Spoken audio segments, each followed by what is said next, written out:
মা আমার কাছে আসতে যায় তাহলে সমাজ, তার সোসাইটি সবকিছু ক্লোজ করে আসতে হবে। স্যাররাই তো আমাকে করছে, যাচ্ছে মাইকা হাফ লেডিস এগুলো বলতেছে, বড় ভাইয়েরা টিচিং করতেছে, দিনের বেলা আমাকে বলে গেছে, রাতের বেলা ঠিকই আমাকে রুমের সামনে লোক দাঁড়া করে ফিজিক্যালি অ্যাবিউজ করছে, বলে ছেলের মতো। কিন্তু আমার কিন্তু স্বাধীনতা কখনোই ছেলেদের মতো ছিল না। আমার মেয়ে স্বাস্থ্য অনেক ভালো লাগতো। মা বলতো ঠিক হয়ে যাবা তুমি। ঠিক হয়ে যাওয়ার মধ্যে শুধুমাত্র ওনার মার কথা না, এটা পুরো সমাজেরই কথা। তুমি তো ছেলে ছিলাম, মেয়ে হলা কেন? আমি কখনোই ছেলে ছিলাম না, আমাকে ছেলে করে রাখার চেষ্টা করা হয়েছিল। জীবনটা একসময় কার্স মনে হয় না? কেউ যাতে কখনো এই রকম কার্স মোমেন্টের মধ্যে দিয়ে না যায়। আসসালামু আলাইকুম প্রিয় দর্শক এবং শ্রোতা, আল্লাহ সর্ব অবস্থায় আমাদের সবার মঙ্গল করুন, সবসময়ের জন্য সেই প্রার্থনা করে শুরু করছি লাইফের একটি এপিসোড। যে গেস্ট আজকে এখানে এসেছেন তার কাছে যাবার আগে আপনাদেরকে বলছি, যদি আপনার মনে হয় যে আপনার গল্পটা এই সমাজকে জানানো প্রয়োজন ইন এ গুড ওয়ে, যে মানুষের কিছু না কিছু জানার আছে, শেখার আছে আপনার গল্প থেকে বা আপনার অভিজ্ঞতা থেকে, তাহলে দয়া করে আমাদেরকে ফোন করবেন। আমাদের ফোন নম্বর হচ্ছে 09639887777। এছাড়া আমাদের যে মেইল অ্যাড্রেস আপনারা দেখতে পাচ্ছেন স্ক্রিনে, sharemystory24@gmail.com, সেখানেও আপনারা চাইলে মেইল করতে পারেন। আপনার নামটা একটু বলেন প্রথমে। আমি আরোহী ইসলাম অনু। আরোহী ইসলাম অনু। অনু। ডাকনাম অনু। জি। সো অনুর বয়স 32। 32। জন্ম জেলা? আমি জন্ম নিয়েছি জয়পুরহাট জেলার পাঁচবিবি থানাতে। অনু শুরু করেন, আপনি যেখান থেকে বলতে ইচ্ছে করেন, যেভাবে বলতে ইচ্ছে করেন। তো যখন আমি আসলে বুঝি না ছেলে মেয়েদের মধ্যে যে তফাৎ থাকে, বা থাকে না যে মানে এটা ছেলেদের করতে হয় এটা মেয়েদের করতে হয়, এরকম করে যে কোনো রোজ থাকে, সেটা তার আমি বুঝতাম না, আমি তখন বাচ্চা ছিলাম।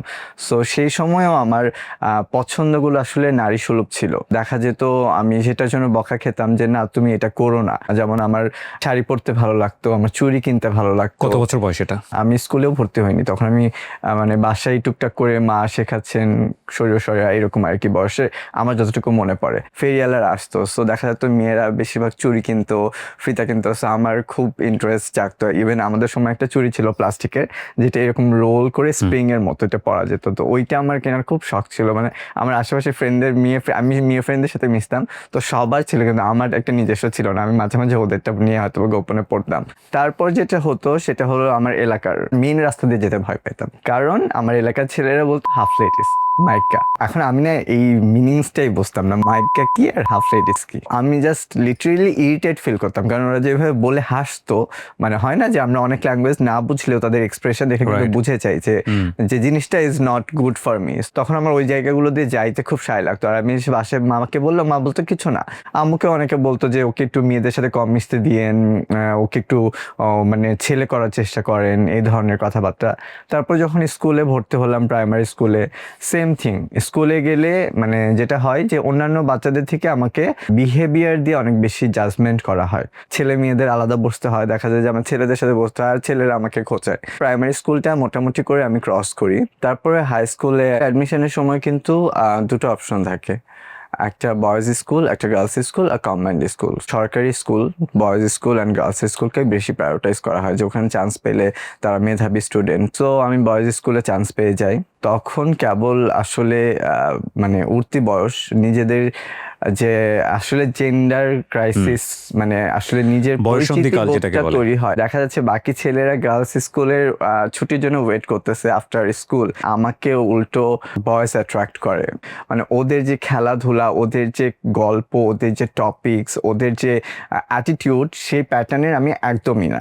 আমি একটু নাচ পারতাম, সো আমি নাচে নাম দিই আমাদের অ্যানুয়াল প্রোগ্রামে। তো ছেলেরা আসলে কেউ নাচে নাম দেয় না, মানে ছেলেদের স্কুলের নাচের প্রোগ্রামে নাচই হয় না, কালচারাল প্রোগ্রামে শুধুমাত্র দেখা যায় কবিতা আবৃত্তি বা সামথিং এরকম কিছু হয়, নাচ হতো না। সো আমি যখন নাম দেওয়ার জন্য দাঁড়ালাম তখনই হা হা করে হাসি আর কি। ওই দিনই মনে হয় আমি স্কুলের মধ্যে পুরো ফানি হয়ে গেলাম। আমি যখন স্কুলে যেতাম তখন স্কুলের গেটে ঢোকা থেকেই আমার ইরিটেশন কাজ শুরু করতো, কারণ সবাই কিছু না কিছু মানে আমাকে নিয়ে এইভাবে ওইভাবে বলতেছে, যাচ্ছে মাইকা হাফ লেডিস এগুলো বলতেছে, বড় ভাইয়েরা টিচিং করতেছে। সো ওগুলোর মধ্যে দিয়ে যায় ক্লাসে যে মানে কনসেন্ট্রেশনটা, ওই কনসেন্ট্রেশনটা থাকে না। কখনো কমপ্লেন করতেন না যে স্যার আমার এরকম একটা আমার কমপ্লেইন না কেউ মানে সিরিয়াসলি নিত না, মানে ইটস লাইক স্যারদের কাছেও আমি ফানি, স্যাররাই তো আমাকে নিয়ে ফান করছে। যখন আমরা আর কি 9-10 দিকে উঠি, তখন আমার বিজ্ঞানের একজন শিক্ষক ছিলেন, তার নাম বলবো না। তো আমি প্রাইভেটে মাঝে মাঝে যাইতাম না, মিস করতাম। তার প্রাইভেটে যেদিন যাইনি হয়তোবা সেদিন সে আমাকে নিয়ে মানে বৈজ্ঞানিক ওয়েতে সে আমাকে নিয়ে ব্যাখ্যা দিয়ে বলে যে আমি নাকি আসলে নর্মাল কেউ না, মানে এরকম তাদেরকে নিয়ে হাসাহাসি করে। পরে স্কুলে গিয়ে দেখি সবাই হাসতেছে, কি কারণ স্যার প্রাইভেট ক্লাসে সে আমাকে নিয়ে বৈজ্ঞানিক ব্যাখ্যা দিচ্ছে নাকি যে আমি কি। তো সেটা তো তারা মানে কোন প্রেক্ষাপটে দিচ্ছে আমি জানি না, সেটা নিয়েও আমি বেশ কিছু হয়তো স্যার ভালোভাবেই বুঝিয়েছে কিন্তু সবাই অন্যভাবে নিয়েছে। মানে তারা তাদের মতো ওই বয়সে হয়তো। আপনি এটা কোন ক্লাসের গল্প বলছেন? আমি তখন ক্লাস 9-এ। ক্লাস 9 এই পর্যন্ত আপনার ফ্যামিলিতে আপনাকে নিয়ে আন্ডারস্ট্যান্ডিংটা কি? একটা সময় পর্যায়ে গিয়ে পরে মনে হলো যে এটা শেয়ার করার কিছু নাই, আর কাকে শেয়ার করব, মানে এটা ইউজ টু হয়ে গেছে না? মানে আমি ইউজ টু হচ্ছিলাম, এবং আমার যেটা সমস্যা হচ্ছিল যে আমি বাসা থেকে বলে বেরিয়েছি যে আমি স্কুলে যাচ্ছি, কিন্তু আমি স্কুলে না গিয়ে সকাল 9টা থেকে বিকেল 4টা পর্যন্ত আমাদের ওখানে একটা শ্মশান ঘাট ছিল, আমি ওইখানে গিয়ে টিফিন নিয়ে আমি বসে থাকতাম যে স্কুলে গেলে আমাকে আবার টলারেট করতে হবে। এবং আমার ডে বাই ডে আমি খালি পরীক্ষার সময় অ্যাটেন্ড করতে যেতাম, তো এগুলো নিয়ে অনেক প্রবলেম হতো স্কুলে। আমি মিসাই নিজেই মানে ফ্যামিলির নাম বলে সাইন করে বিভিন্ন লেটার নিয়ে এসে জমা দিয়ে পরীক্ষা অ্যাটেন্ড করতাম। আমার রেজাল্ট খারাপ হচ্ছিল কিন্তু বাসায় বলতেছিলাম যে আমি রেজাল্ট ভালো হচ্ছে, মানে আমি এমন ট্রমার মধ্যে ছিলাম যে আমি সবাইকেই মিথ্যা কথা বলতেছি। বাট আপনি কাউকে শেয়ার করার মতো পেতেন না? শেয়ার করার মতো ওই সময় আমি কাউকে পাইনি। আমার বাবা সরকারি চাকরিজীবী ছিলেন, আমাদের এলাকার সবাই জানতেন যে আমার বাবা আসলে আমাদের সাথে ওইভাবে থাকতেন না। আমাদের 3 ভাই বোনের বয়সের ডিফারেন্স 8 বছর 10 বছর। সো কেউ না কেউ তখন বেরিয়ে গেছে হয়তো বা তাদের পড়াশোনার মানে ক্ষেত্রে। আমাদের ফ্যামিলি সবাই মোটামুটি ভালো এডুকেটেড। সো আপুরা তখন দেখা গেছে যে বাহিরে পড়াশোনার জন্য কেউ কারমাইকেলে পড়ছে, কেউ ঢাকায় চলে আসছে। তো আমি একা থাকতাম আর কি, মা আর আমি মোস্টলি। সেই সময় একজন সরকারি হাজবেন্ডের ওয়াইফ হওয়া সত্ত্বেও সেলাইয়ের ট্রেনিং নিতে হয়। খুবই হ্যান্ডস টু মাউথ অবস্থা। জি, না হলে আমাদের 3 ভাই বোনের পড়াশোনা এবং আমাদেরকে রেগুলার চালানোর মতো ব্যবস্থা না। এবং আমার মা তার বাবার বাসায় আসলে এই পর্যন্ত জানাতে দিবে না যে সে কি ফেস করতেছে। সো মাও কখনো আপনাকে বলতো না যে বাবা তুমি একটু আলাদা? সো না, মা বলতো মানে যেটা আমাকে যে হয়ে যাবে, ঠিক হয়ে যাবা তুমি, মানে একটু বড় হলে ঠিক হয়ে যাবা। আর যেটা হতো যে আমি নাচ করতে পছন্দ করতাম, সবার একটা ভুল ধারণা ছিল যে নাচ করার কারণে আমি এমন হচ্ছি। আপনার মা বেঁচে আছেন? জি, বেঁচে আছে। আচ্ছা, আপনার মা হয়তো এপিসোডটা দেখবেন। আমি আন্টির প্রতি রেসপেক্ট রেখে একটা কথা বলতে চাই। উনি অনেক প্রতিকূল অবস্থার মধ্যে দিয়ে তার সন্তানদেরকে বড় করেছেন, তো সেই জায়গায় আমার সবসময় রেসপেক্ট। বাংলার অসংখ্য মায়ের চরিত্রের জায়গায় উনি একটা সিঙ্গেল ইউনিট, কারণ সব মায়েরাই কোনো না কোনোভাবে পরিশ্রম করেন। বিশেষ করে নিম্ন মধ্যবিত্ত পরিবারে যেসব সন্তানরা বড় হয় তাদের গল্পগুলো অলমোস্ট সেম। তো সেই জায়গার থেকে হয়তো ঠিকই আছে, কিন্তু একটা জিনিস যেটা ওনার আম্মা ওনাকে বলেছিল ছোটবেলায় যে ঠিক হয়ে যাবে, এই জায়গাটা আপনারা একটু লাইনটা নিবেন। এই ঠিক হয়ে যাওয়ার মধ্যে শুধুমাত্র ওনার মার কথা না, এটা পুরো সমাজেরই কথা। ওনারা ঠিক আছেন, ওনারা ওনাদের মতো করে পৃথিবীতে এসছেন।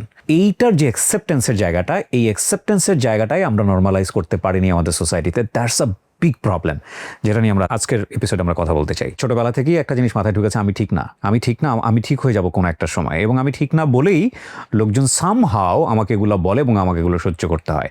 এটা আপনি চোখে দেখতে পারবেন না, কিন্তু এটা যে কত বড় একটা মনোজাগতিক যুদ্ধ, এই যুদ্ধটাকে যদি আপনি উপলব্ধি করতে পারেন তাহলে আজকের এই এপিসোডটা খুবই গুরুত্বপূর্ণ আপনার জন্য। জি, তারপর স্কুলের টাইমটাতে স্কুলে যেতাম না, হঠাৎ এমন একদিন অবস্থায় আমি আর্লি বাসায় চলে আসছি। মানে আমার রাস্তায় থাকতে ভালো লাগতেছিল না, শরীর খারাপ লাগতেছিল।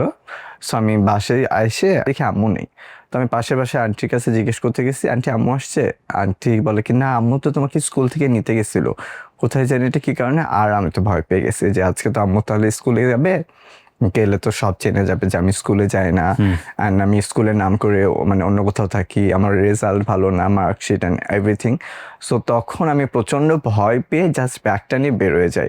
অ্যান্ড বেরোয় গিয়ে যে আমি হাঁটতে শুরু করি, আমি লিটারেলি হাঁটতে থাকি অ্যান্ড মানে আমার ট্রমা আমি জানি কোন জায়গায় চলে যায় আমি নিজেও জানি না। আমি মনে হয় হেঁটেই অনেক দূর চলে গেছিলাম, মানে আমাদের এলাকা থেকে ছাড়িয়ে আরও বেশ কিছু এলাকা পার হয়ে গেছিলাম।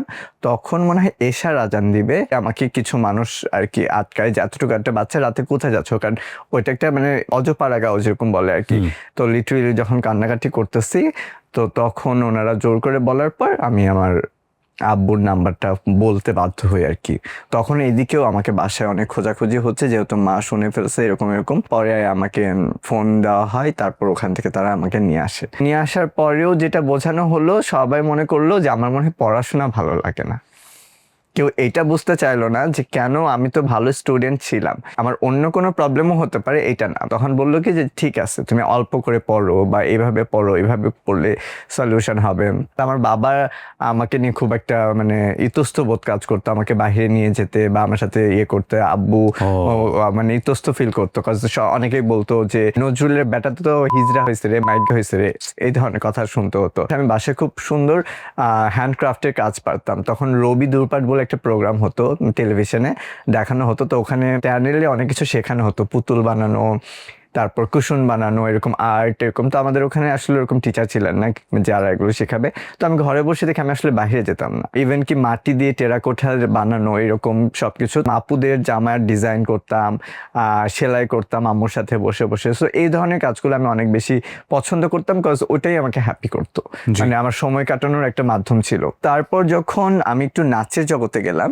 ছোট্টবেলা থেকে ফ্যাসিনেশন কাজ করতাম। আমার ফ্যামিলি জানতোও না যে আমি আসলে আমার ফ্রেন্ডদের বাসায় গেলে বা ওরা ক্যাসেট ছাড়লে আমি ওদের নাচ দেখে ওদের সাথে নাচি, মেয়েদের dancing in my office cause আমি দেখতেছিলাম যে ওকে ফাইন, ইটস বিউটিফুল। জি। তো তখন আমি ওরকম নাচ করতেছিলাম। যে স্কুলে আমি পার্টিসিপেট করি, সেই স্কুলে একটা ডান্সের টিচার আসে।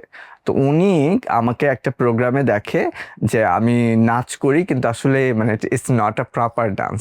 তো উনি তো বোঝে, যেহেতু উনি শিক্ষক, ইকবাল হোসেন জয়।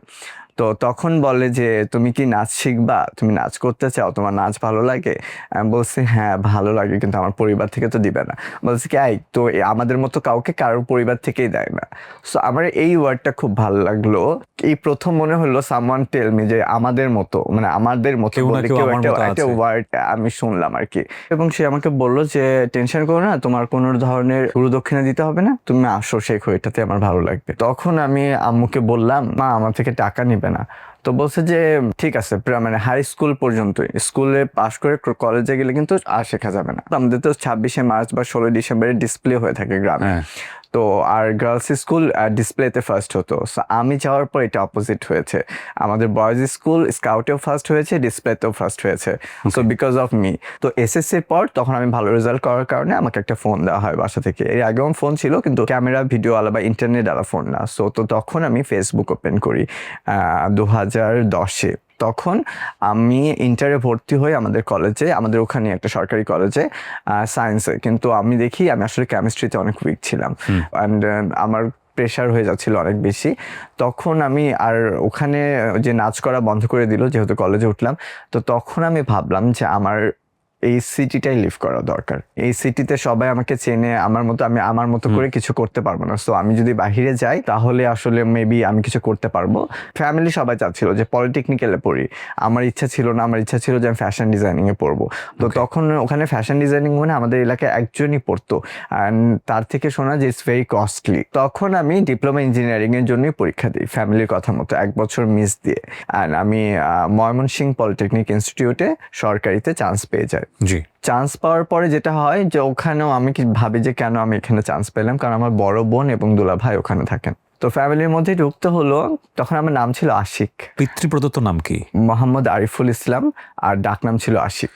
এটা হচ্ছে পিতৃপ্রদত্ত নাম। জি। তারপর ওখানে যাওয়ার পরে আমি বেশ কিছুদিন চেষ্টা করলাম নাচ না করে, মানে ওদের কথা মতো রুলস অ্যান্ড রেগুলেশন শুনলে। তারপর আমি আবারও দেখতেছি যে আমি আবার সিক হয়ে যাচ্ছি, আমার খুব দম বন্ধ লাগে। আর আমার বাসায় এমন একটা ব্যাপার যে বলে ছেলের মতো, কিন্তু আমার কিন্তু মানে স্বাধীনতা কখনোই ছেলেদের মতো ছিল না। মানে সন্ধ্যার মাগরিবের আজানের মধ্যে বাসায় ঢুকে যাওয়া, কলেজ শেষ করে ঠিক টাইমে বাসায় মানে ঢুকে যাওয়া, এই ধরনের সবকিছুই করা। পরে আমার এক ফ্রেন্ডকে জিজ্ঞেস করলাম যে এখানে কোনো শিল্পকলা একাডেমি আছে? আমাকে তো এখানে আমার বোনের আসলে বাসা আর কলেজের বাইরে কোথাও মুভ করতে দেয় না, বা মুভ করার জায়গা দেয় না। তো বলছে যে আছে, আমি চিনি এরকম। বলছে আমি এখানে নাচটা ভর্তি হতে চাই, আমি একটু পাশাপাশি করতে চাই। ভাবলাম যে কলেজের ফাঁকের কথা বলে বা স্কুলের ফাঁকের কথা বলে আমি যাব। সো আফটার 6 মান্থ আমি এই ডিসিশন নিই, শিল্পকলা একাডেমিতে যোগাযোগ করি অ্যান্ড আমি অ্যাডমিশন নিই। ওখানে টিচার তখন ট্রেনিংয়ে ছিলেন মানুষ তালুকদার, আমার আসলে জীবনের পরিবর্তনে অনেক হেল্প করেছেন যিনি। জি। তখন যখন আসলেন তখন আমাদের ক্লাস শুরু হবে, তো আমি গেলাম ওখানে। সো ওখানে আমি নতুন নাম দিই, আমি এখানে ভয়ে আমার আশিক নামটা ইউজ করি না, আমি অর্ণব নাম দিই, যাতে মানে সবাই আমাকে অন্যভাবে মানে অন্য নামে চেনে, আমি এদিকে আমার মতো করে চালাতে পারি। তো ওইভাবে আমি ওখান থেকে কাজ করতেই 1 সপ্তাহের মধ্যে বিটিভি থেকে একটা প্রোগ্রাম আসে ওনাদের কাছে, সেখানে ছেলে ডান্সার আরেকজন দরকার। সো আমার তো টিভিতে প্রোগ্রাম করা ইজ লাইক ড্রিম, আমার অনেক শখ ছিল ছোটবেলা থেকে। এর আগে আমাদের ছোটবেলাতেও অনেকে প্রোগ্রাম করতে টিভিতে গেছে এলাকা থেকে, আমাকে নেওয়া হতো না, কারণ ফ্যামিলি থেকে একটা বিগ অ্যামাউন্ট দিতে হতো যাতায়াতের ভাড়া, শুটিং এর ড্রেসের জন্য। সো এটা আমি এফোর্ড করতে পারবো না দেখে দেওয়া হতো না। তো এখানে আমার থেকে টাকা চায়নি, আমাকে বলছে যে তোমাকে এমনিতেই নেওয়া যাওয়া হবে, তুমি ভালো নাচো, you are already a dancer, so তুমি চাইলে আমাদের সাথে এটা করতে পারো। এবং ওখানে শিবলি নিপা ম্যাম থাকবে, মানে আমি এটা ভেবেই আমি অনেক এক্সাইটেড। সো বাসায় অনেক কষ্ট করে ম্যানেজ করলাম, গেলাম বিটিভির শুটিং এ। আসতে আমাদের লেট হচ্ছিল অলমোস্ট 12টা। তখন আমাকে বাসা থেকে বলা হয় যে বাসায় ঢোকা যাবে না। ভিডিওর এই পর্যায়ে যারা এসএসসি পরীক্ষা সম্পন্ন করে ফেলেছো তাদের জন্য ছোট্ট কিছু পরামর্শ। আমরা জানি যে এই সময়টা অনেকেই তেমন একটা কাজে লাগাই না আমরা, এবং এই সময়টাতে সাধারণত আমরা শুয়ে বসে বিভিন্নভাবে মোবাইলে রিলস দেখে সময়টাকে নষ্ট করি। কিন্তু এই যে 3 থেকে 4টা মাস সময় আমাদের হাতে থাকে, জীবনের এই সময়টাকে স্কিল ডেভেলপমেন্টের কাজে লাগিয়ে নিজেকে কিন্তু অন্য লেভেলে নিয়ে যাওয়ার সুযোগ থাকে। বিশেষ করে যারা এই কাজটা করতে চাও তাদের জন্য আমি বলবো, স্কিল ডেভেলপমেন্টের অসংখ্য সেক্টর আছে, কিন্তু যেই সেক্টরেই তুমি যেতে চাও না কেন, তোমাকে ইংরেজিতে ভালো হতেই হবে, এটার কোনো অল্টারনেটিভ নাই। এবং এই বিষয়টা মাথায় রেখে ইংলিশ থেরাপি দারুণ একটা সুযোগ দিচ্ছে সবার জন্য। সেটা হলো স্টুডেন্টদের জন্য থাকছে basic AI training, I repeat basic artificial intelligence training. এই যে জার্নিটাকে আনন্দময় করতে ট্যুর এবং আউটডোর অ্যাক্টিভিটি থাকবে। রেজাল্ট প্রকাশের পর সংবর্ধনা অনুষ্ঠান থাকবে। কোর্স শেষে 1 বছর পর্যন্ত মাস্টারি ক্লাবে প্র্যাকটিস করার সুযোগ থাকবে।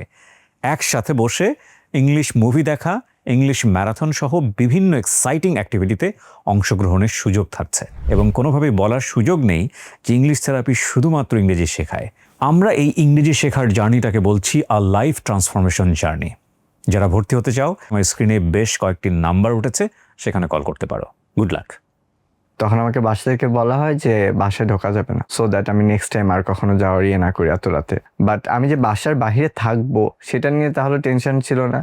যদি তারা আমাকে টেনশন করতে, বাসার বাইরে কই থাকবে ও, এই শহরে তো ওর পরিচিত কেউ নাই, আর নাচে ওদের সাথে কয়েকদিনই বা চেনে। আমি তখন আমার নাচের টিচারকে বললাম যে স্যার আমাকে কি রাখা যাবে। তো আসলে এই মানুষগুলো এত মানুষের স্ট্রাগল দেখে অভ্যস্ত, তারা আসলে সাপোর্টিভ হয়। তখন বললো যে কেন, কি সমস্যা, আমাকে বাসায় ঢুকতে দিবে না, কারণ আমার বোন তো আমার দুলা ভাইয়ের সাথে থাকে, বলতেছে যে কালকে সকালে বাসায় আসতে, রাতের বেলা না। তো তারপর আমাকে আর বাসায় ঢুকতে দিল না। পরের দিন গেলাম, তো পরের দিনও কেউ নর্মাল না, আমার সাথে ঠিক মতো কথা বলে না। তখন দেখেই বুঝতে পারতেছিলাম যে এটা আমার কন্টিনিউ করা হবে না হয়তো, বা করতে দিবে না। যেদিন নাচের প্রোগ্রাম দেখায় সেদিন তো আমি অনেকক্ষণ ধরে ওয়েট করতেছিলাম যে আমি দেখবো টিভিতে, হ্যান ত্যান। আনফর্চুনেটলি ওই দিন আমার প্রোগ্রামে আমাকে 1 ফোঁটাও মানে ঠিক মতো দেখায় নাই। আমি তখন আমার ফ্যামিলিদের সবাইকে বলে রাখছিলাম, সো দ্যাট ওয়াজ ভেরি মানে এম্বারেসিং যে আমাকে ঠিক মতো দেখায় নাই, অন্যদেরকে দেখাচ্ছে। কজ টিভি চ্যানেলগুলো এমন যে যারা রেগুলার কাজ করে তাদের ফেস অলরেডি চেনা থাকে, সো আমার ফেস একদমই নতুন ছিল। আমাদের ওটা একটা কম্পিটিশনের মতো ছিল, সো আমি ওই কম্পিটিশনে আরও পার্টিসিপেট করছি এবং পরের এপিসোডগুলোকে আমাকে দেখানো হয়েছে, কিন্তু কখন আর কাউকে বলি নাই দেখার জন্য ওই দিনের পর থেকে। ভয় পেয়ে গেছি। হ্যাঁ, সেখান থেকে ময়মনসিংহের যাত্রা শুরু আমার। আমাকে সবাই ময়মনসিংহ হিসেবে চেনে, কজ আমি আমার সব ডকুমেন্ট আমার ফ্যামিলির কাছে, আমার আগের কোনো ডকুমেন্ট আমার কাছে নাই এবং আমি সেগুলো নিয়েও নাই। কারণ একদিন একটা মুহূর্ত তৈরি হয় আমার বোনের বাসায়, এমন আমি মুহূর্তটা ডিটেলস বলতে পারবো না, যে ঘটনার প্রেক্ষিতে আমার বোন বলে তুমি বাসা ছেড়ে তাহলে নিজের মতো চলো, আর নয়তো বা তুমি তোমার বাবা মার কাছে চলে যাও, আমরা তোমাকে দেখতে পারবো না। যারা ভাবছিল যে আমি হয়তো বা এটা ভয় পেয়ে লাইফটাকে গুছিয়ে নিব বা আমি ওনাদের মতো করে থাকবো, আমি যেটা ভেবে দেখলাম আসলে জীবন তো একটাই, বাঁচতে হবে। আমি সেই দিন ভোরের মধ্যে আমার সব ব্যাগ ট্যাগ গুছিয়ে নিয়ে আপুর বাসা থেকে বেরিয়ে গিয়ে আমি আমার নাচের টিচারের স্কুলে সামনে দাঁড়িয়ে থাকি। স্যার যখন স্কুলে ঢুকে এসেই দেখে যে আমি দাঁড়ায় আছি, কি ব্যাপার তুই এত সকাল সকাল এখানে আসছিস, মানে কি হয়েছে? তো স্যারকে তখন খুলে বললাম যে এরকম সমস্যা হয়, আমাকে জয়পুরহাটে চলে যেতে হবে আর নয়তো এখানে থাকতে হবে। স্যার বলে তুমি কি চাও? আমি বলছি স্যার আমি তো এখানে থাকতে চাই। বলে তুমি সার্ভাইভ করতে পারবা, কারণ তুমি তো একটা ফ্যামিলি স্ট্যান্ডার্ড বিলং করে চলাফেরা করছো বা থাকছো, তুমি তো মেসে গেলে মেসের লাইফ স্টাইল এগুলো সেগুলো অনেক রকম ডিফারেন্ট, খাবার দাবার এগুলো এত মানে কষ্ট বেয়ার করবো আর কি করে, তখন গোপনে 2টা নাচের টিউশনি করাতাম আমার হাত খরচ এবং নাচের খরচ চালানোর জন্য। তখন আমি বলছি যে স্যার আমি পারবো। স্যার বলে কি আচ্ছা আমি তো আসি হেল্প করার চেষ্টা করব, আমাকে একটা মেসে দিতে যায়। তখন সেপ্টেম্বরের 13 তারিখ, এমন একটা মানে সময় যে আসলে মেসের সিট ফাঁকা বা এরকম কিছু নাই, মানে ছেলেদের হোস্টেল। হ্যাঁ ছেলেদের হোস্টেলে। আমি আসলে কখনো কারোর সাথে রুম শেয়ার করে থেকে অভ্যস্ত না, আর সেখানে হলো আমার কাছে ছেলেদেরকেই মানে আমার অপোজিট অ্যাট্রাকশনে কাজ করতো যাদের সাথে, এবং তারাই আমাকে সব থেকে বেশি বুলিং এবং টিচ করতো। সো তাদের সাথে আমি মানে নর্মালি কমফোর্টেবল না। আমার যদি থাকতে হয় খাইতে হয় করতে হয় আমি তাও করবো, কিন্তু আমি ওদের সাথে থেকেই করবো, কিন্তু আমি করবো, আমি আর বাসায় ব্যাক করবো না। তো তখন আমার একটা ফ্রেন্ড ওই মেসের মধ্যে আসে, তখন বলে কি রে তুই এখানে? তখন আমি বলি যে আমার বাসায় এরকম প্রবলেম হয়েছে।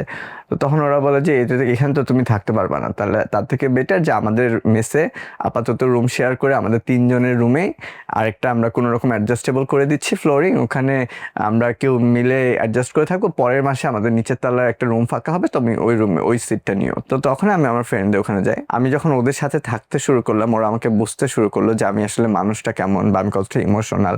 ওরা আমাকে অনেক সম্মান করতো। আমি তখন 2টা টিউশনি করায় মনে হয় 1700 টাকা পেতাম। সো আমার মেস ভাড়ার একটা সিট ভাড়াই ছিল 700 টাকা, তারপর 3 বেলার খাবার খরচ দিতে হতো, তারপর আমার মান্থলি কিছু পড়াশোনার জন্য খরচ থাকতো। আমি তখন ডিপ্লোমা ইঞ্জিনিয়ারিং পড়তেছি, আবার সাথে নাচের ক্লাসে যাওয়া, টিউশনি নেওয়া, তো হাত খরচ অনেক হতো না ওইভাবে। মোস্ট অফ দ্য টাইম আমি যেটা করতাম সকালবেলা কোনোদিন খেতাম না, সকালবেলার খাবারের মিলটা বাঁচায় রাখতাম, সো দ্যাট মানে মাস গেলে 15টা মিল কমে যেত। আর দুপুরবেলা রাতের বেলা মিলটা দিতাম, তারপর যেদিন করে টিউশনিতে যাইতাম তো নাস্তা কিছু না কিছু তো দিত, সো ওই সময়ের মিলটা বন্ধ রাখতাম। আর যদি কোনোদিন নাস্তা না দিত তখন হয়তো বা রুটি কলা কিছু একটা খেয়ে নিতাম। ফ্যামিলি থেকে যোগাযোগ করা হতো না আপনার সাথে? মাই আমার সাথে মানে কোনো রকমে যোগাযোগ করতো, তাছাড়া কেউ আসলে ইয়ে করতো না। সবাই ভাবতো যে আমি একটা সময় পরে হয়তো বা ব্যাক করবো, আমি যে কন্টিনিউয়াস এভাবে থাকবো সেটা আসলে কেউ ভাবতে পারে নাই। আমি যে নিচের রুমটা নিশ্চয়ই রুমে শিফট করি নাই, কারণ রুমে শিফট করলে অনেক কিছু কিনতে হবে, আর ওদের রুমে থেকে গেলে যেটা হয় যে আমার ওই জিনিসগুলো কেনা হয়নি, কারণ কেনার জন্য মিনিমাম অ্যাটলিস্ট 5 থেকে 6 হাজার টাকা আমার তখন প্রয়োজন। ওই 5-6 হাজার টাকাটা আমার আসলে হাতে মোটা অঙ্কে দেওয়ার মতো বা আমার করার মতো আমার কেউ নাই। আর আমি আসলে তখন ভাবতে পারি না কার কাছে ধার চাবো, কি চাবো, মানে এতগুলো টাকা, স্টুডেন্ট তো আমরা সবাই না। হঠাৎ করে কলেজে আন্দোলন হয়, মানে যে এপিট ওপিট লাগে না এরকম আন্দোলন হয়, হওয়ার পর অনবর্তীকালের জন্য আর কি কলেজ বন্ধ হয়ে যায়।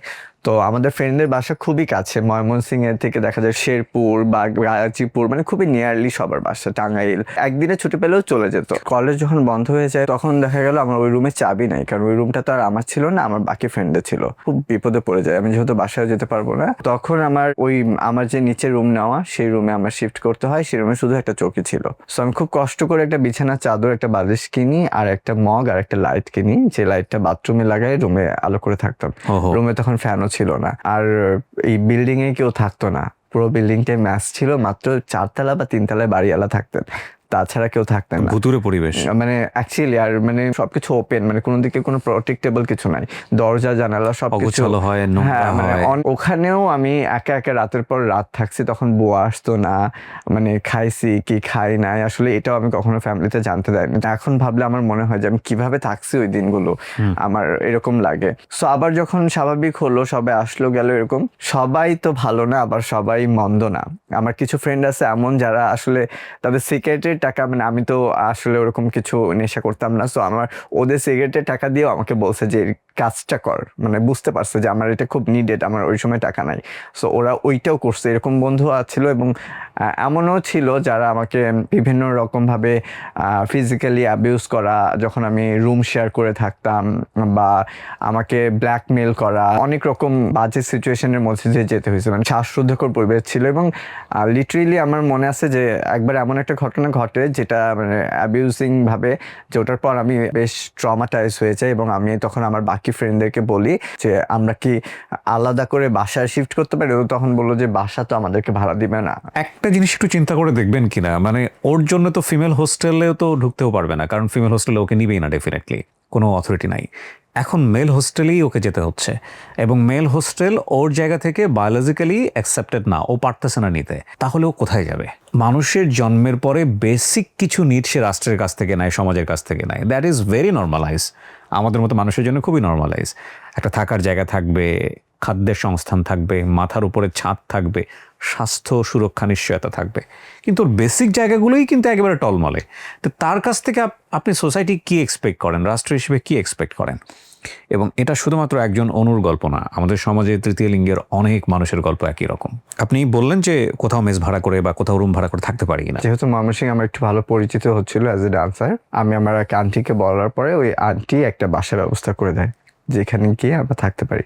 তো ওখানে আমি আলাদা একটা রুম নিই এবং আমার ফ্রেন্ডরা একটা রুমে 3 জন মিলে, আমরা 4 জন মিলে একটা বাসা নিই। আপনার ক্ষেত্রে এরকম কখনো হয় নাই? সাধারণত আমরা শুনি যে যারা মানে এইরকম থার্ড জেন্ডার আছেন বা তৃতীয় লিঙ্গের আছেন, তারা কিন্তু খবর পেয়ে গেলে তারা দল ধরে এসে নিয়ে যেতে চায়। আসলে এমন হয়নি তা না, এটা ভুল ইনফরমেশন যে তারা খবর পেলে এসে জোর করে নিয়ে যেতে চায়। এটা হলো আমাদের দেশের রটানো একটা রিউমার বলতে পারেন। আচ্ছা। হ্যাঁ, কাইন্ড অফ, কজ মানে এগুলো বলে আগেকার অনেকেই থার্ড জেন্ডার, তারা আসলে শিক্ষিত না, তারা কিভাবে নিজেদের গল্পগুলোকে মানে এক্সপ্লেন করবে তারা জানে না।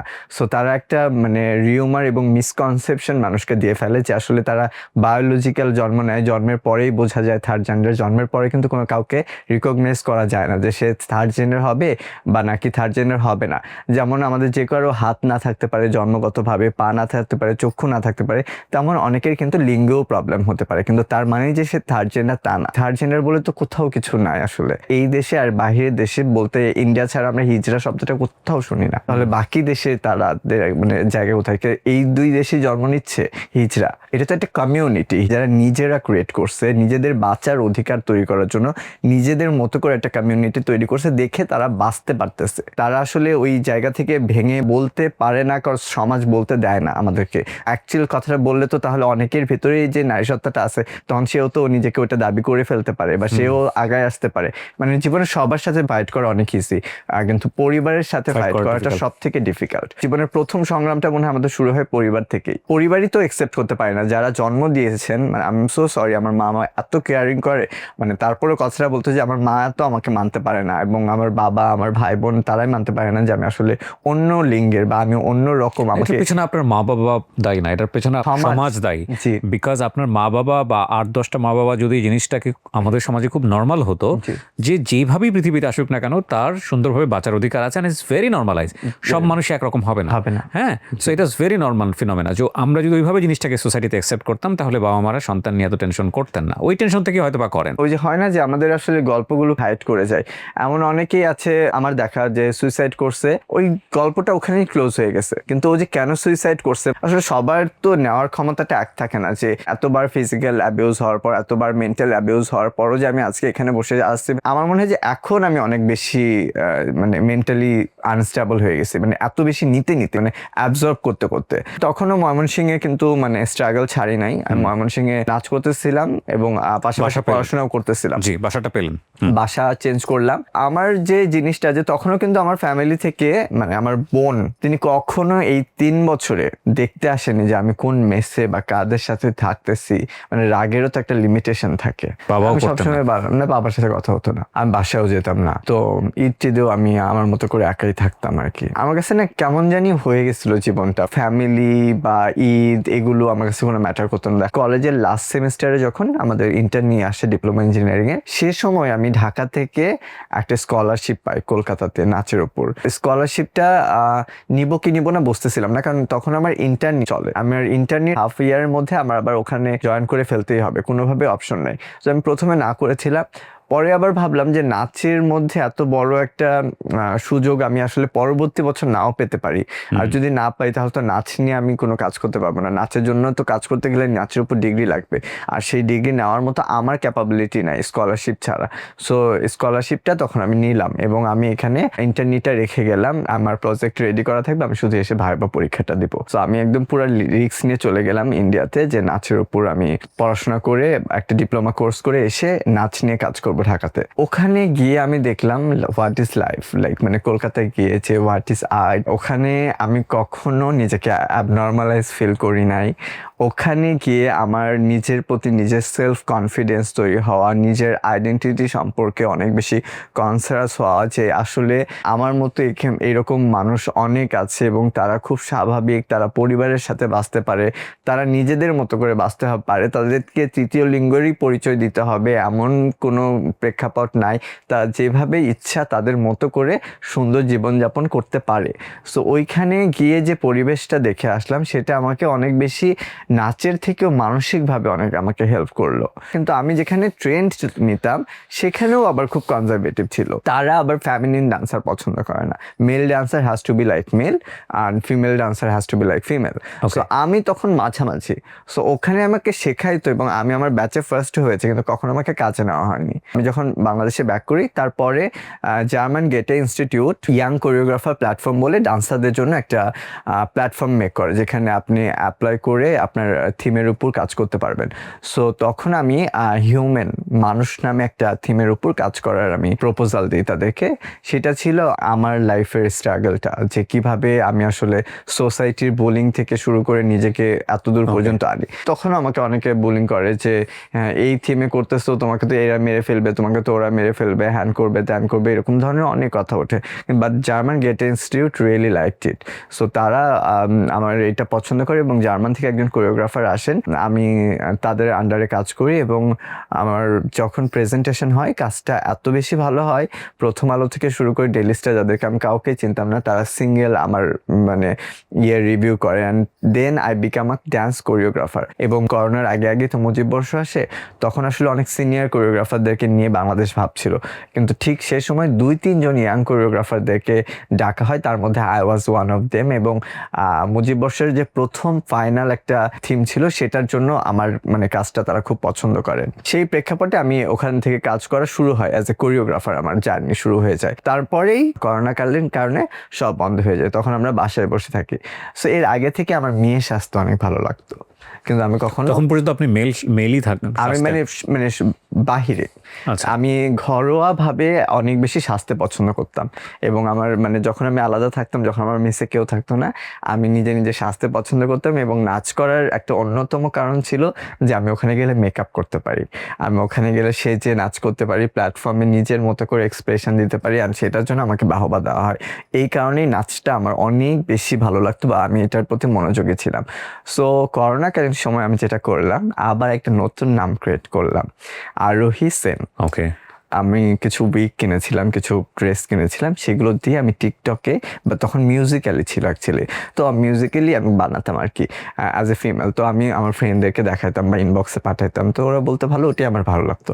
তো অনেকে পুশ করছে যে তুমি এটা আপলোড করো বা এরকম করো, তো তখন আমি আপলোড করার সাহস পাচ্ছিলাম না। তখন আরোহী সেন দিয়ে আমি আপলোড করতে শুরু করলাম, অ্যান্ড দেখি যে মানে খুব রেসপন্স ভালো হচ্ছে আর কি করোনাকালে। তো তখন আমার বানানোর স্পিড আরও বেড়ে গেল। তখন অনেকের কিউরিয়াসিটি জাগে, মনে করো অনেকে কলকাতার মেয়ে, আবার অনেকে মানে আমি তখন কোনো ভয়েস দেওয়া বা কিছু না, শুধু গানের সাথে লিপসিং করা ভিডিও দিতে থাকি, মানে এটা খুব মানে ভাইরাল হতে শুরু করে। তো আমার আশেপাশে কিছু মানুষ, মিডিয়া মানুষ জেনে গেল যে আমি আসলে কলকাতার না বা আমি মেয়ে না। তখন আফটার করোনা ব্রাইডাল শ্যুটের একটা ট্রেন্ড ছিল, যে টিকটকারদেরকে নিয়ে, ভাইরাল পার্সনদেরকে নিয়ে ব্রাইডাল শ্যুট হয়। সো একজন 2জন 3জন এরকম আমাকে নক করতেছিল শ্যুট করার জন্য, করবো কি করবো না, করবো কি করবো না। সেখানে শর্ত ছিল মেল টু ফিমেল ট্রানজেকশন করে দেখাতে হবে, যেহেতু অ্যাজ আমি মেল থাকি, মানে লাইফ লিড করি, আর আমি ফিমেল সাজি। আর তখন এটা ইন্টারন্যাশনালি একটা ট্রেন্ড চলতেছিল কাইন্ড অফ, মানে আমাদের পার্শ্ববর্তী দেশগুলোতেও এই ট্রেন্ডটা খুব চলতেছিল, টিকটক, মিউজিক্যাল বা ইনস্টাগ্রামে মেল টু ফিমেল ট্রানজেকশন করতেছে। সো না বুঝেই ওইটা করে ফেলা। তখন মিলিয়ন মিলিয়ন ভিউজ, ভাইরাল, মানুষ ট্রল করতেছে। তখন মানে একদিকে মকড হচ্ছে, একদিকে ট্রলড হচ্ছে, মানে দুটোই নিচ্ছে। তখন আমি আসলে বুঝতে পারতেছিলাম না যে আমি কি করব। তখন বেশ কিছু ইন্টারভিউ যখন আমাকে আরও চিনতে শুরু করলো, সোশ্যালি জানতে শুরু করলো, তখন আমার মানে সোশ্যাল প্রেক্ষাপটের জায়গা থেকে আমার বলতে হলো যে আমি মেল, আমার মেল, বা আমি এত খুলে আমার নিজেকে বলিনি। আমাকে সবাই বললো তুমি বলো যে তুমি ছেলে, কিন্তু তুমি মেয়েদের গুণ পারো। কিছু জিনিস অবশ্যই অভিনয়ে মানুষ অনেক কিছু করতে পারে, কিন্তু সারাটা জীবন অভিনয় করতে পারে না। এটা আমি যখন রিয়েলাইজ করলাম, তখনই আমি আমার অরিজিনালিটি প্রকাশ করলাম। আসলে আমি আরোহী। কোনো একটা দাওয়াতে বা ইনভিটেশনে আমরা গেছি, তো ওখানে মেয়েরা আসছে, ছেলেরা আসছে, আমি নর্মালি বেশি ক্রাউড পছন্দ করতাম না, কারণ যে ক্রাউডে আমার একটা ট্রমা কাজ করতো। ক্রাউডে গেলে যখন মেয়েদেরকে দেখতাম খুব সুন্দর লাগতেছে, আই বিকাম ইনসিকিউর, মানে আমার খুব মানে আপসেট লাগতে শুরু করতো, আর আমি কেমন জানি হয়ে যেতাম।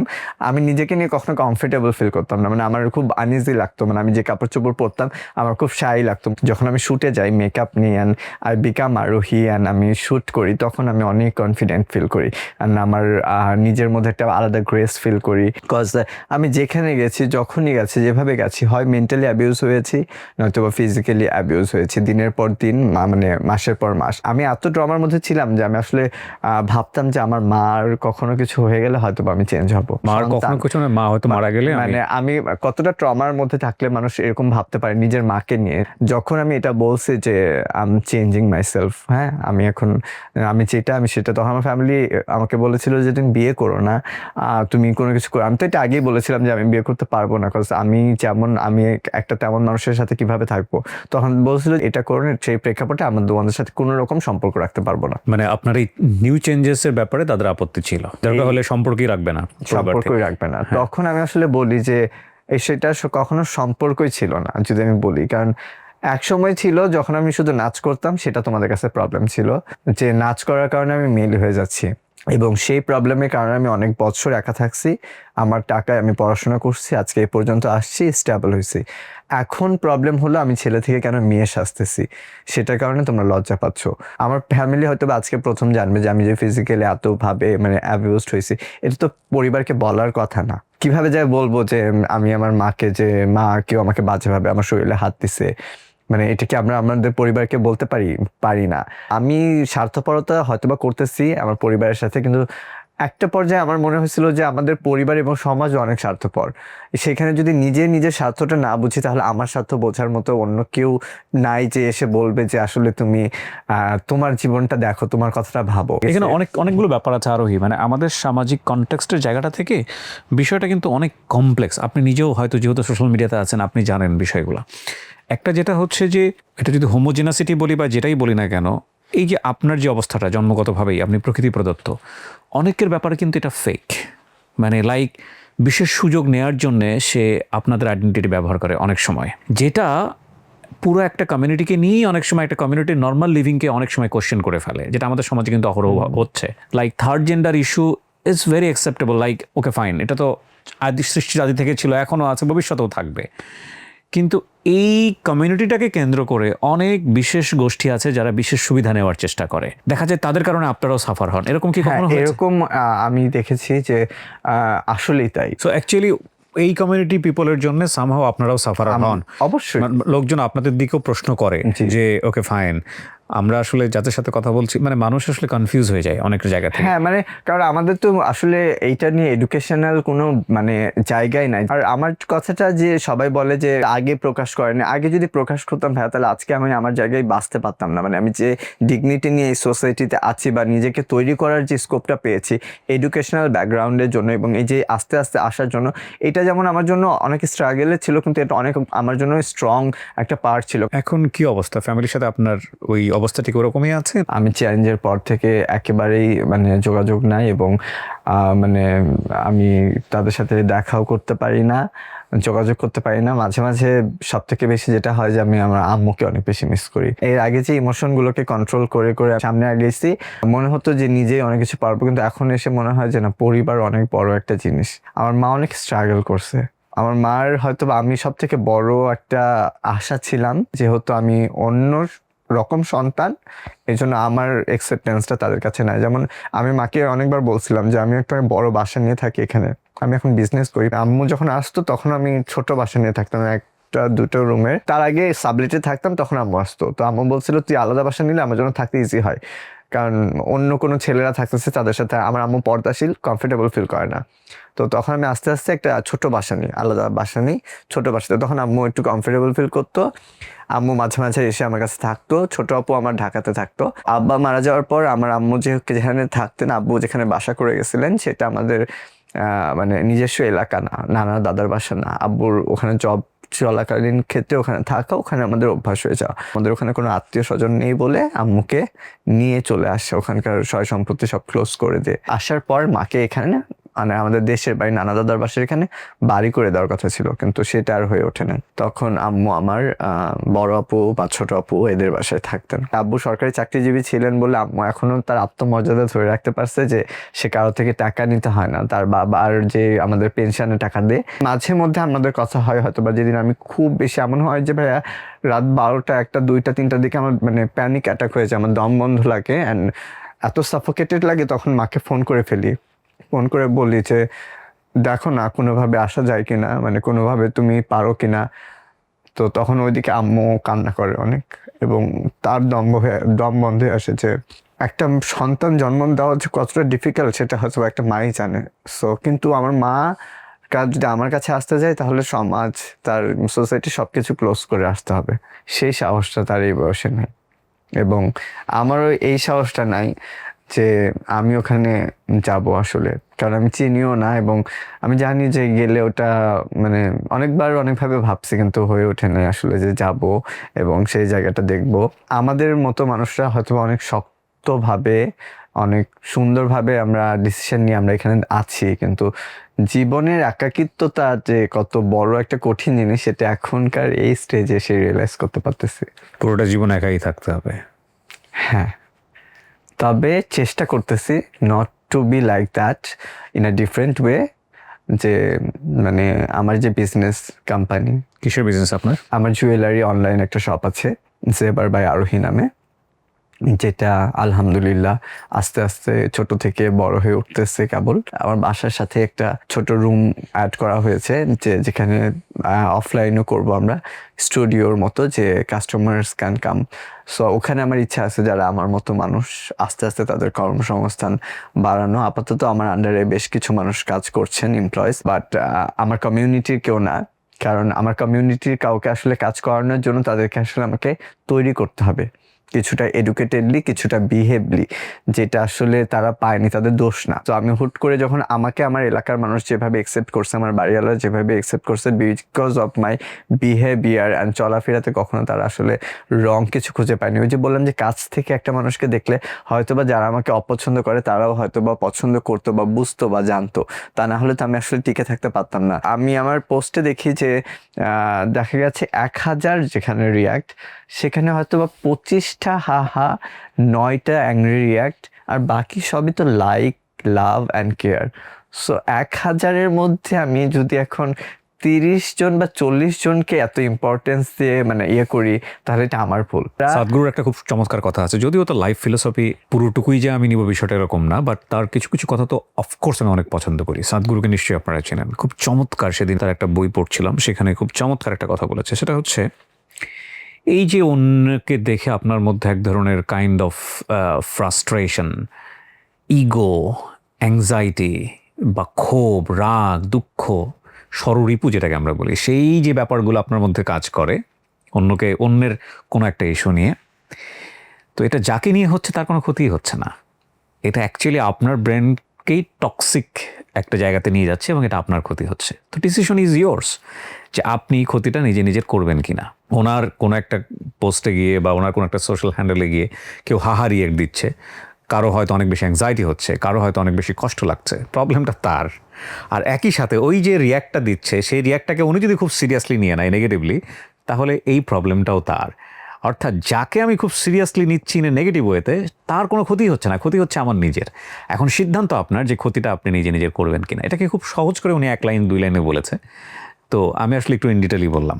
আমাদের আসলে যখনই অনেক বেশি প্রেশার হাই হয়ে যাবে কোনো একটা সাবজেক্ট নিয়ে বা কোনো একটা অবজেক্ট নিয়ে, বা কারো কোনো আচরণ দেখে নিজেদের মধ্যে যখন নিজেরা কষ্ট পেয়ে যাওয়া শুরু করব, তখন চিন্তা করতে হবে, আরে যাকে নিয়ে এরকম পাচ্ছি তার তো কোনো কষ্টই হচ্ছে না, তো আমি নিজেই কষ্টটা কেন দিচ্ছি।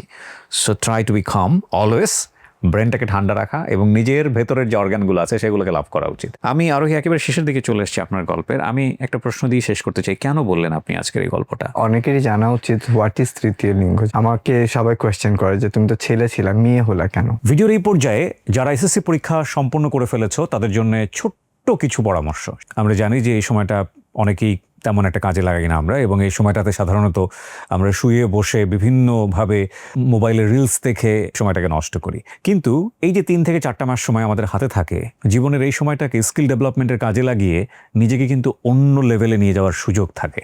বিশেষ করে যারা এই কাজটা করতে চাও তাদের জন্য আমি বলবো, স্কিল ডেভেলপমেন্টের অসংখ্য সেক্টর আছে, কিন্তু যেই সেক্টরেই তুমি যেতে চাও না কেন, তোমাকে ইংরেজিতে ভালো হতেই হবে, এটার কোনো অল্টারনেটিভ নাই। এবং এই বিষয়টা মাথায় রেখে ইংলিশ থেরাপি দারুণ একটা সুযোগ দিচ্ছে সবার জন্য। সেটা হলো স্টুডেন্টদের জন্য থাকছে basic AI training, I repeat basic artificial intelligence training. এই যে জার্নিটা, এই জার্নিটাকে আনন্দময় করতে ট্যুর এবং আউটডোর অ্যাক্টিভিটি থাকবে। রেজাল্ট প্রকাশের পর সংবর্ধনা অনুষ্ঠান থাকবে। কোর্স শেষে 1 বছর পর্যন্ত মাস্টারি ক্লাবে প্র্যাকটিস করার সুযোগ থাকবে। একসাথে বসে ইংলিশ মুভি দেখা, ইংলিশ ম্যারাথন সহ বিভিন্ন এক্সাইটিং অ্যাক্টিভিটিতে অংশগ্রহণের সুযোগ থাকছে। এবং কোনোভাবেই বলার সুযোগ নেই যে ইংলিশ থেরাপি শুধুমাত্র ইংরেজি শেখায়। আমরা এই ইংরেজি শেখার জার্নিটাকে বলছি আ লাইফ ট্রান্সফরমেশন জার্নি। যারা ভর্তি হতে চাও, আমার স্ক্রিনে বেশ কয়েকটি নাম্বার উঠেছে, সেখানে কল করতে পারো। Good luck. তুমি তো ছেলে ছিলা, মেয়ে হলা কেন? আমি কখনোই ছেলে ছিলাম না, আমাকে ছেলে করে রাখার চেষ্টা করা হয়েছিল। এটা হয়তোবা প্রত্যেকে না বুঝলেও আমার এই কথা শুনে সেই পরিবারের মানুষগুলো বুঝবে, যার পরিবারে এখনো সন্তানটা আমার মতো স্টেজে আছে। মানে আমি যে গল্পগুলো বললাম তারা হয়তোবা শুনবে, তারা বুঝবে তার সন্তানটা কেন এমন করছে, তার সন্তানটা ভবিষ্যতে এমনই হবে। হয়তোবা তাকে সমাজের কারণে ঢেকে রাখবে বা আমরা ঢেকে রাখি। আমাদের প্রত্যেকটা এলাকায় এরকম মাইকা আছে আমার মতো, আমাদের প্রত্যেকটা এলাকায় এরকম হাফ লেডিস আছে যারা জন্মগত আমরা দেখে অভ্যস্ত। আমাদের প্রত্যেকটা স্কুলে এরকম আছে, প্রত্যেকটা ইউনিভার্সিটিতে আছে, কেউ না কেউ কোথাও না কোথাও এরকম অনেক জায়গায় ছড়িয়ে আছে। যে বললাম যে ভাইয়া আমি অনেকগুলো মেসেজ দেখি যে তাদেরকে সলিউশন দিতে পারবো না, আমার কাছে মনে হয়েছে এই জায়গায় এসে আমার এই কথাগুলো বললে কিছু মানুষ তো চেঞ্জ হবে। মায়েরা তো অ্যাটলিস্ট বুঝবে যে আমার সন্তানটা এই জায়গাটা কেন সাফার করতেছে। আসলেও আমরা চাইলেই ওকে চেঞ্জ করতে পারবো না, ওর সত্তা চেঞ্জ করতে পারবো না। ওকে যতই বড় হোক না কেন, মানে ও চেঞ্জ হয়ে যাবেন, এটা চেঞ্জ হবার না। এটা আমরা জন্মগতভাবে আল্লাহ প্রদত্ত এরকম হয়েছি। তো ওই ক্ষেত্রে আমার কাছে মনে হয় যে আমার এই গল্পটা বলা খুব দরকার ছিল, যে যেন সেই মানুষগুলো, সেই মাগুলো, সেই পরিবারগুলো তার সন্তানদেরকে কেয়ার করতে শেখে এবং ছোটবেলা থেকে জোর করে ছেলেদের খেলনা মেয়েদেরকে এবং মেয়েদের খেলনা ছেলেদেরকে ধরায় দেওয়া উচিত না, যেটা আমাদের ক্ষেত্রে হয়।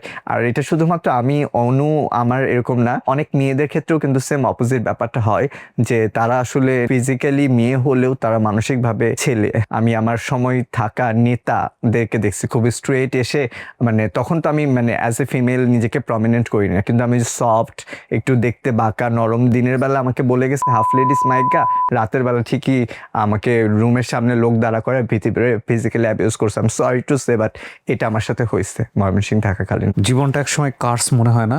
কেউ যাতে কখনো এই রকম কার্স মোমেন্টের মধ্যে দিয়ে না যায়। লাইক আপনার জীবনে মনে হচ্ছে যে এই জীবনটা আসলে রেখে হবে কি? আমি ডেফিনেটলি ওনাকে যদি কোশ্চেনটা করি, কোশ্চেনের অ্যান্সারটা কিভাবে আমার জানা আছে, তারপর আমি করছি। আপনার কখনো সুইসাইডাল মেন্টালিটি হয়েছে? আমার এখনো করে, বহুবার হয়েছে। আমি জানি এই প্রশ্নের উত্তর, কারণ এত বেশি মানুষের গল্প নিয়েছি, তো আমি সামনাসামনি দাঁড়ালেই বুঝতে পারি যে গল্পগুলোর এন্ড রেজাল্ট কি। তো এই রকম ফিলিংসের মধ্য দিয়ে কোনো মানুষকে যাতে যেতে না হয় যে আমার লাইফটা একসময় আমার কাছে কার্স মনে হচ্ছে। এবং এটার জন্যে আমরা প্রত্যেকে কম বেশি প্রত্যক্ষ এবং পরোক্ষভাবে দায়ী। কখনোই এক্সপেক্ট করবেন না যে সোসাইটি চেঞ্জ হয়। সোসাইটি আপনি আপনার বাইরের কেউ না, চেঞ্জটা এখান থেকে হতে হবে। যারা আজকে এই অনুষ্ঠানটা দেখলেন তাদের জায়গা থেকে চেঞ্জেসটা আসতে হবে, ইউ অ্যান্ড মি বোথ। বাকি জিনিসটা আস্তে আস্তে পরিবর্তন হয়ে যাবে বলে আমরা বিশ্বাস করি। প্রথম চেঞ্জটা হচ্ছে দৃষ্টিভঙ্গির। রাইট আর রং পরের বিষয়, আপনি একবারে বেসিক জায়গাতে যান। সেটা হচ্ছে আল্লাহ কিছু মানুষকে এভাবে দুনিয়াতে পাঠিয়েছেন, এটা নর্মাল। আপনি যদি এটাকে নর্মাল হিসেবে অ্যাকসেপ্ট না করেন, তার কাছে কি জবাব দেবেন? পরবর্তীতে লাইফস্টাইল নিয়ে অনেক ধরনের তর্ক বিতর্ক হতে পারে, সেটা আপনারও আছে, আমারও আছে, অনেকেরই আছে। কিন্তু আমরা জন্ম থেকে এদেরকে নর্মাল হিসেবে অ্যাকসেপ্ট করাটা আজ পর্যন্ত পারিনি। এই যে না পারাটা, সেটার দায় আপনার যেমন আমারও তেমন। গল্পটা এখানেই শেষ হোক। আমরা যেন নর্মালভাবে সমস্ত কিছুকে নিতে শিখি, বিশেষ করে সৃষ্টিকর্তার সৃষ্টিকে যেন আমরা নর্মালভাবে নিতে শিখি। এই প্রত্যাশায় আমরা আজকের মধ্যে এখানে শেষ করছি। অনু, অনেক অনেক ধন্যবাদ, অনেক শুভকামনা থাকলো, ভালো থাকবেন আপনি। শেষ করছি দর্শক, আসসালামু আলাইকুম।